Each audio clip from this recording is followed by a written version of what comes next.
దోపిడీ దొంగలకు పల్నాడు జిల్లా నడికుడి రైల్వే స్టేషన్ అడ్డాగా మారింది. ఇదే ప్రాంతంలో వరుస దొంగతనాలు జరుగుతున్నాయి. తాజాగా నర్సాపూర్ ఎక్స్ప్రెస్ రైల్లో దొంగలు పడ్డారు. నడికుడి రైల్వే బ్రిడ్జ్ వద్ద రైలును అరగంట పాటు ఆపి S1, S2 బోగీలలో ప్రయాణికుల వద్ద నుంచి బంగారం ఎత్తుకెళ్లారు.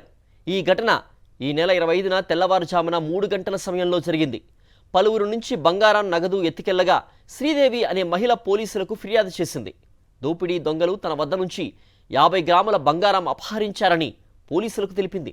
బాధితురాలి ఫిర్యాదు మేరకు పోలీసులు కేసు నమోదు చేసుకుని దర్యాప్తు కొనసాగిస్తున్నారు.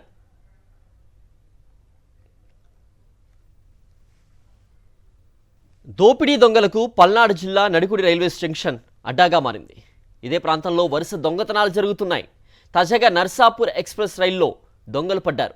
నడికుడి రైల్వే బ్రిడ్జ్ వద్ద రైలును అరగంట పాటు ఆపి S1, S2 బోగీలలో ప్రయాణికుల వద్ద నుంచి బంగారం ఎత్తుకెళ్లారు.